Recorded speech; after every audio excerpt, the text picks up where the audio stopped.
Welcome back to the Midnight Mind. Don't forget to hit subscribe if you're new, and please give this video a like. It means a lot. It's midnight, and that means one thing. It's time to enter the mind of Carl Jung. Have you ever noticed how exhausted you feel after a single conversation, as if someone reached inside you and drained the energy straight from your chest? You tell yourself you're just sensitive, an empath, someone cursed with absorbing too much of the world. But beneath that label hides something deeper, something far more dangerous. You're not only absorbing others, you're carrying your own darkness, unexamined, ignored, and slowly eating away at your strength. Carl Jung called this hidden weight the shadow. The shadow is everything you deny, repress, or disown. It's the aggression you pretend you don't have, the jealousy you bury under smiles, the rage you swallow down when someone crosses the line. You imagine that by ignoring these parts of yourself, you are virtuous, gentle, even pure. But here's the truth. What you ignore controls you more than what you accept. Now think about this. Every time you avoid conflict, every time you say it's fine when it isn't, every time you keep silent when someone takes advantage of you, you're feeding your shadow. You don't see it. You don't want to, but it grows. And when it grows large enough, it doesn't just harm you, it shapes your entire reality. The villain here isn't the people who use you, though they are predators in their own right. The true villain is unconsciousness. Jung warned that the unconscious rules us until we make it conscious. Until you make the unconscious conscious, he wrote, it will direct your life and you will call it fate. You've already felt this fate. The repeated betrayals, the draining relationships, the endless cycles where you give and give until you collapse. Why does this keep happening? Because predators instinctively sense the unguarded. They find the ones who cannot say no, the ones who flinch at confrontation, the ones who bury their own shadow instead of wielding it. You attract those who mirror the aggression you refuse to claim. You hand them the power you denied yourself. Now imagine this more vividly. You're standing in a crowded room. Laughter fills the air. Conversations overlap. Yet your mind is heavy, scanning faces, feeling every flicker of discomfort, every hidden tension. You absorb it all, because you think you must. And in that very act, your shadow stirs. It whispers, why do you always carry what isn't yours? Why do you refuse to feel what is yours? You tell yourself you're being kind, but kindness without boundaries is not kindness. It's self-betrayal, and betrayal leaves scars. You've already felt the symptoms: exhaustion that no sleep cures, resentment that leaks out in sharp tones, shame when you realize you've let others walk over you again. These are not signs of weakness, they are signs of neglect. The neglect of your shadow. But here's the truth. The shadow is not your enemy. It's your lost ally. It holds the strength you keep denying, the sharpness of your no, the heat of your anger, the demand for respect. Empaths suffer not because they feel too much, but because they use only half of their power. They wield sensitivity without force, compassion without defense, openness without discern. The shadow carries the missing half. Now, think about your own life. How many times have you over-explained when silence would have been stronger? How many times have you smiled when you wanted to glare? How many times have you said yes when your entire body screamed no? Each of these moments is a tiny self-abandonment, and self-abandonment compounds into a life where you are drained, disrespected, and quietly resentful. Jung saw this pattern in individuals, but also in societies. What is propaganda if not a manipulation of the shadow? People who deny their aggression will eagerly project it onto enemies. People who repress their fear will march blindly under banners promising safety. Empaths too fall into this trap.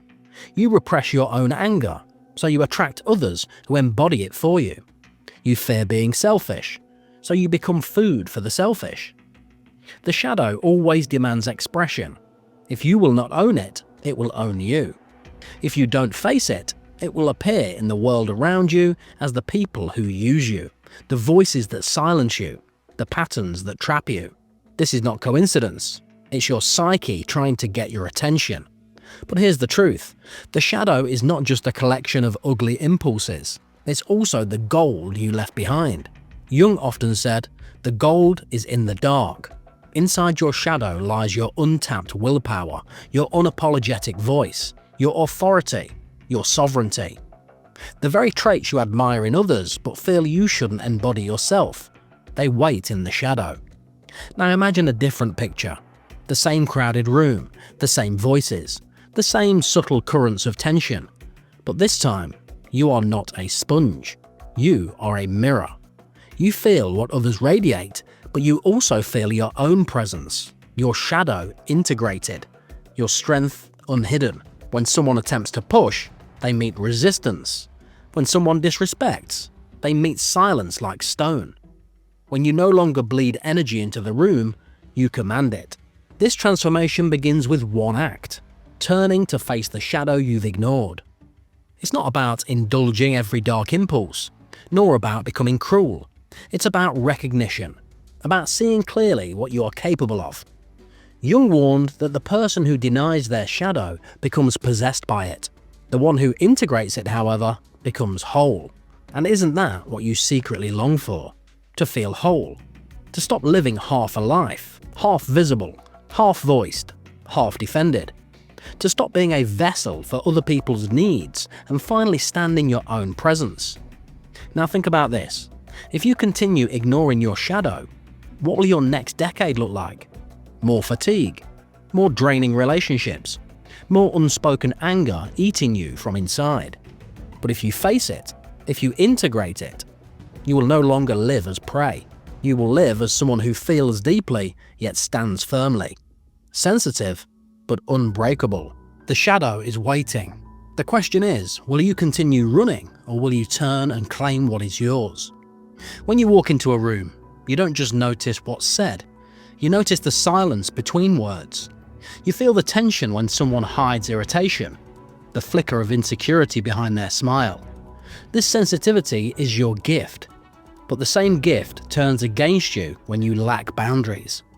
You don't just feel others, you absorb them. And while you carry their emotions, your own shadow waits silently, unacknowledged, feeding on your exhaustion. Now think about this. Why do manipulators find you so easily? Why do the narcissists, opportunists, and predators keep appearing in your life? It's not bad luck. It's not random. It's psychological inevitability. They're drawn to what you repress. If you hide your anger, they supply anger for you. If you deny your selfishness, they embody selfishness on your behalf. The shadow always balances the equation. Carl Jung warned that what you resist not only persists, but grows. Every time you resist your own shadow, you give others permission to enact it for you. Your inability to say no attracts those who demand endlessly. Your discomfort with confrontation invites those who thrive on conflict. What you avoid within, you invite without. But here's the truth. Manipulators studied the same weaknesses propaganda exploits. Look closely at the mechanics. There are 4 core levers: repetition, appearances, fear, and projection. Each of these works not only on societies but inside your relationships. Each one thrives in the mind of the empath who refuses their shadow. Now, let's break them down. Repetition. When someone repeats that you are too sensitive, too much, or selfish for setting boundaries, the words begin to sink in. Not because they're true, but because repetition makes them feel true. You start to doubt yourself. You police your own emotions. The predator wins by echoing the same lie until you mistake it for fact. Appearances. Just as rulers cloak themselves in virtue, manipulators cloak themselves in charm. They appear kind, generous, or vulnerable. You fall for the surface because you want to believe the good in others. Meanwhile, your shadow whispers doubts you ignore. You feel the unease, but you dismiss it, because facing it would mean admitting your own suspicion, your own distrust, your own shadow qualities you claim not to have. Fear. This is the most powerful lever. Fear of rejection, fear of conflict, fear of being seen as cruel. Manipulators sense this instantly. They hint at abandonment. They raise their voice just enough to intimidate. They make you feel disapproval. And because you have repressed your own aggression, you collapse under theirs. Fear simplifies your choices. Obey, appease, endure. Projection. Here lies the heart of the shadow. You refuse to see your own hunger for power, your own anger, your own selfish needs. So you project them outward. Others become the selfish ones, the angry ones, the controlling ones. And because projection blinds you, you can't see when you're being controlled. You've given away the very weapon that would protect you. Awareness of your own shadow. Now think about this in your daily life.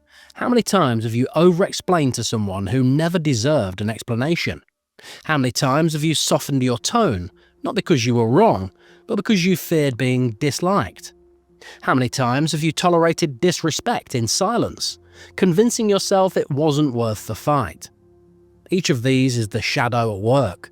Each of these moments bleeds your strength into the hands of others. But here's the truth. Every empath knows the cost of avoidance. You feel it in your body. The headache after a tense conversation. The knot in your stomach when you betray your own no. The exhaustion that hits not from work itself, but from swallowing emotions all day. Your shadow doesn't vanish when ignored. It leaks out in physical fatigue, hidden resentment, and the sudden outbursts you regret. Jung saw this clearly. He wrote that the shadow is a moral problem that challenges the whole ego personality. It's not solved by denial, but by integration. To integrate is to admit your full capacity. The kindness and the cruelty. The light and the dark. The healer and the destroyer. The empath who refuses integration remains a half-being, always at the mercy of others. The empath who integrates becomes whole, unshakable, untouchable. Now imagine the stakes more vividly. Picture your life 10 years from now if you remain blind to your shadow. More broken friendships, more partners who drain you, more exhaustion disguised as compassion. You will become a vessel others pour into and drink from until nothing remains. And you will call it fate. You will tell yourself this is simply what it means to be an empath. But it is not empathy. It is unconsciousness. But here's the truth. The same mechanisms that enslave you can free you once you see them. Repetition can work for strength. You can repeat boundaries instead of excuses. Appearances can serve you when you embody calm authority instead of shrinking. Fear can transform into courage when you face the discomfort instead of running. Projection can heal when you recognize the selfishness, the anger, the power inside you as your own. Now think about this. What if the very qualities you've hidden are the ones that would liberate you? What if the anger you suppress is the fuel for your no? What if the selfishness you fear is the clarity to protect your time? What if the aggression you deny is the shield against predators? Jung said, one does not become enlightened by imagining figures of light, but by making the darkness conscious. That is your task. Not to escape the shadow, to claim it. Empaths are not doomed to be prey. You are not condemned to exhaustion. But the path to strength is not soft. It requires turning inward, admitting truths you've long avoided, and learning to stand in the presence of your own shadow without shame. For only then can you stand firmly in the world without being consumed by it. Now ask yourself, will you keep hiding, or will you finally look? You've felt the cost of ignoring your shadow, the fatigue, the resentment, the endless cycles of self-betrayal. But here's the truth, you don't have to keep living as prey. Jung gave us a map, not of escape, but of integration. He called it individuation, the process of becoming whole. For the empath, individuation is not a luxury, it is survival. Now think about this.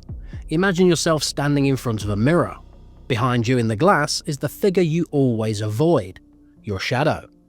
The one who says the things you swallow. The one who glares when you smile. The one who demands when you stay silent. You feared this figure your entire life. But what if you turned, faced it, and shook its hand? The first step is awareness. To admit, yes, I feel anger. Yes, I feel jealousy. Yes, I want power, respect, space, recognition. These are not sins. They're human truths. Jung warned that the more we repress them, the more they distort. To admit them is not weakness, it is the beginning of strength. The second step is ownership. When you catch yourself projecting, calling someone else selfish, controlling, or cruel, ask, where does this live in me? When you feel resentment rising, ask, where did I abandon myself? This is the shadow speaking. Ownership doesn't mean indulgence. It means claiming the energy so it cannot be used against you. The third step is integration through action. Boundaries are not just words, they're lived. Every time you say no without apology, you integrate your shadow. Every time you hold silence, instead of over-explaining, you integrate your shadow. Every time you demand respect without shame, you integrate your shadow. Each act weaves the denied pieces of yourself back into wholeness. Now, think about the transformation that follows. The same empath who once collapsed under others' weight begins to stand tall. You no longer absorb blindly. You discern. You feel the emotions of others, but you don't drown in them. You notice manipulation. You don't submit to it. You carry compassion, but it is guarded by the steel of self-respect. Here's the truth. Integration is not comfortable. It's a confrontation with the parts of yourself you swore you didn't have. You will feel guilt the first time you assert yourself. You will feel fear for the first time you refuse to please. You will feel shame the first time you admit, yes, I want power. But these feelings are the gatekeepers of transformation. Walk through them and the shadow becomes your ally. Jung often described the shadow as 90% pure gold. Hidden within it lies your lost vitality, your untapped willpower, your ability to command presence. Every empath who ignores their shadow becomes weaker with time. Every empath who integrates it becomes magnetic, sovereign, untouchable. Now imagine again the crowded room, the noise, the tension, the flickers of hidden emotion. But now you walk in whole. You feel deeply, but you no longer collapse. You sense manipulation, but you no longer fear it. You carry compassion, but your shadow walks beside you, silent and strong. The predators who once circled you now hesitate. They sense the difference. You're no longer prey. You are presence. Ask yourself, what would your life look like if you lived from this wholeness? Strong boundaries, respect for others, energy that lasts. Relationships built not on appeasement, but on equality. A life where empathy is no longer a curse, but a weapon of clarity and connection. This is the life the shadow makes possible. But here's the final truth. If you ignore the shadow, it will not vanish. It will rule you from the dark. It will attract the very people who exploit you. It will drain your body, poison your relationships, and steal your years. If you face it, however, it becomes the foundation of your strength. The shadow does not want to destroy you. It wants to complete you. Jung warned that people will do anything, no matter how absurd, to avoid facing their own soul. Most run from the shadow until death. But you, if you're willing to stop running, can become something rare. An empath who feels everything, yet bows to nothing. A human being who has claimed every part of themselves, light and dark, and stands whole in a fractured world. Now look at your life. You already know the cost of denial. The question is, will you finally pay the price of integration? The shadow waits. If you've enjoyed this video, please hit the like button for me. I really would appreciate it. And if you have any thoughts on today's episode, I'd love to hear them. Leave me a message down in the comments. If you want to see more videos like this, please subscribe to the channel. Thanks for watching, and I'll see you guys next time.